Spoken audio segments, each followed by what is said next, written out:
Adrian Yanez, what's up, man? How are you? Man, I'm doing good. Yeah, loving living life right now, man.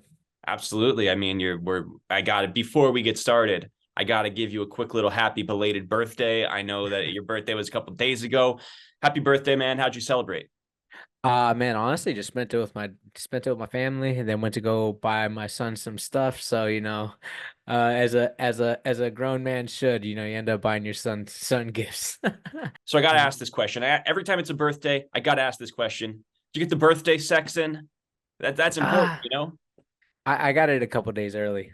Oh, there you go. I love it. Yeah, I like to I leverage it when it's my birthday. You know what I You mean? know, I was trying. I was trying. I was like, wait, how's it feel to be with a 30-year-old man? Next thing you know, I was like, all right. He Hey, was but like, at least you hedged it a couple days earlier. I was like, all right. there you go. You got the early birthday gift. You know, that's better than a lot of guys can say. You know what I'm saying? Yeah, so like even if I do get a present, it's with my money. So it's like Right. That's you got to tell the woman, you got to tell the missus, like, hey, this is the best gift you can give me, right? yeah, because otherwise I'm buying my own gift. Yeah, exactly. Well, happy birthday, man. Before we go any further, I was peeping out your YouTube channel a little bit. Everybody should check it out, Adrian Yanez on YouTube. I thought it was really insightful how you answered some fans' questions. You did a little Q&A, and this was immediately after the Jonathan Martinez fight. And at the time, you weren't able to give an update on your leg. Just is there an update that you can sort of give on where you're at right now with your leg? Oh yeah. So we had surgery. So at that point in time, I had no idea what was gonna be like kind of like we didn't know at that point in time that video was recorded. We didn't know if it was an MCL tear or what went on. Uh Come to find out it was a meniscus tear. And pretty much we had to go into surgery and get it fixed. And now, at because I don't know if in that video I was on crutches. I am no longer needing crutches. I don't need the support. Like I can weight bear now. Like in within a couple by the time of this recording, I think we're like 11 days out until we test again to figure out what an actual timeline for me is looking like. But whenever I talked to the doctor was like very like was like, hey, like, when do you plan on getting back? And I was like, well, like after my October fight, I was planning to be back in February, March, trying to find a good time frame for that. And he's like, oh, okay. Well, if there's like, is there anything set day? It's like, nah. I was like, no, no, nothing set in stone or anything like that. It just might me wanting to come back. He's like, well, we could have had you back as soon as January. And I was like, wait, what? He's like, yeah. But he's like, so February, March is you'll be ready to go. I was like, okay, well, he's like, but not until December 12th will we have like a for sure timeline type date where I'd be able to come back. I saw you talking about when you did media day for your last fight. You were talking about getting overconfident for the Rob Font fight. I think that's the word that you used, right? hmm And so I guess sort of, it's two losses in a row. What do you think? What do you think went wrong for you in the Jonathan Martinez fight? So in the Rob fight, well, the best way to explain it is that immediately after uh I was talking to my training partner Cameron Smotherman and my the guy who records all my videos for me, Ricky, and I was telling them both I was like my first fight I did too much. My second fight I didn't do enough. I felt like I sat back a little bit too much and just kind of was just letting things happen. In that first fight with Rob, I was doing too much. I went after him. I started chasing. And this one, I just kind of sat back and was kind of watching a little bit too much. Almost like I was like in this weird haze of just oh, like, oh, he's kicking my leg. Oh, like, and then like as I got, and then I got started a little bit too late. I started to be like, I gotta go now. And that was kind of the biggest thing. They did a phenomenal job of like watching the film tape on me and anticipating that I was going to try to dominate the outside leg position. So every time I would step in, he was already cutting an angle to cut the inside of my leg out. So yeah, it was just like immediate thoughts didn't do enough, and I realized what they were doing way too late.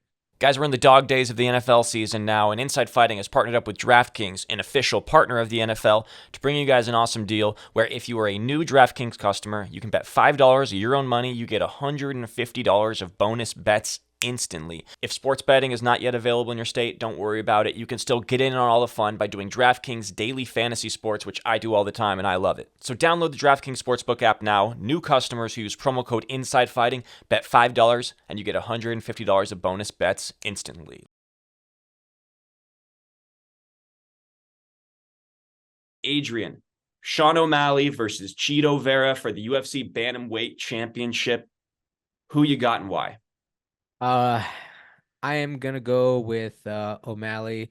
Reason why is I feel like he's gonna get started off very quickly, and if you have a fast start against Cheeto, who's primarily a slow starter, uh, you can get ahead on the scorecards.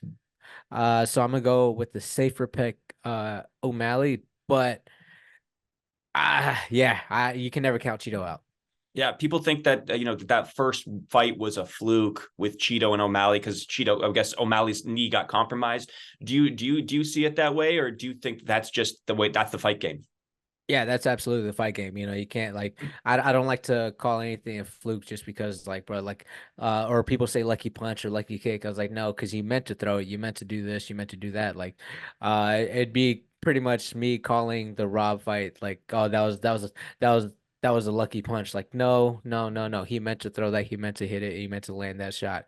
Just like every other, just like the Manny Pacquiao versus Juan Manuel Marquez fight.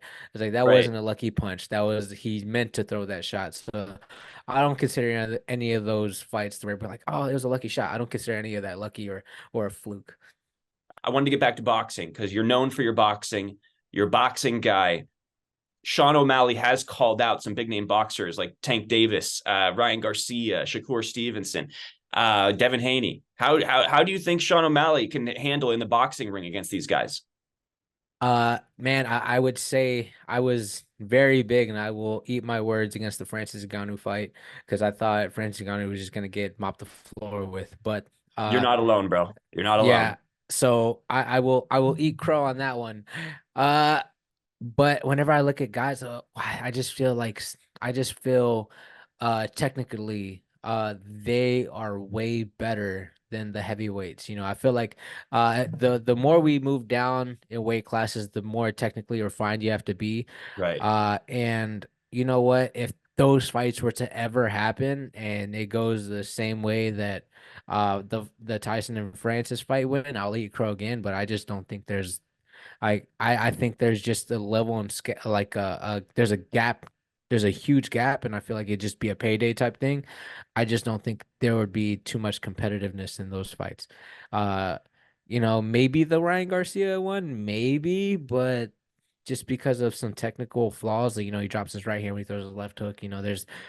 There's if you game plan the right way, just like how I feel like the Francis fight was, against Fury, the game plan was beautiful. I Yeah. once I outside looking in, I was like, oh man, that was great. And big shout out to Dewey Cooper and Eric Nixick for those guys, game planning around Yeah. Francis, game planning around Fury. So that was amazing. If they game plan, there's a chance, but I don't give them much chance in those fights. Got it. Speaking of which, MMA fight completely different. He sleeps all those guys. yeah, of course. What are your thoughts on the Ian Garry, Sean Strickland stuff that's going on right now? Yeah, man. I do not like uh I do not like how Ian Garry is handling it, just in the sense of like, bro, you have to be able to take it if you're gonna dish it out. Like, bro, you went out there and you put Neil's face, like his mugshot, on a shirt, and now you can't take it, just on the back end, bro. Like, I don't know. Like, I'm on Sean Strickland's side. I'm on Strickland's side for this one for sure. Just because, like, again, that pointed out to me very, very the whenever Strickland pointed that out about Neil's thing, I was like, man, I completely forgot about that. Right. I was like, I completely forgot about that, and the fact that you go out there and you start making your stuff private. And I'm like, okay, okay, you can dish it out, but you can't take it. Okay, I got you. Right. Is it more? It's not so much about his personal life. It's more so about the fact that he threatened to sue and that he couldn't take the criticism. That's what bothers you more because it's people are criticizing him and his wife Yeah, for their personal stuff. It's more so about the fact that he threatened to sue and privated his accounts, things like that, and the Jeff yeah, Neal. and yeah, pretty much that's where I have the problem with. I get like I get that you have like a personal relationship, you know, you got like all that stuff, you know, like I to me, like, hey, bro, like that's completely fine. If that hurts you, that if that hurts your feelings, I understand. That's completely understandable. Like you can be a certain way, you know, but the fact that you just turn around and be like, all right, you know you sparred with that guy or like you trained around that guy, you can go to Vegas easily. You know, you can go and fight that guy. Or like we're in a fight game, we're like, bro, like suing, you know, that's a different aspect. And then also at the same time, like, bro, like you can dish it all out, but you can't take it. So it's like, all right, cool. All right, you know, it is what it is, but I just don't like it.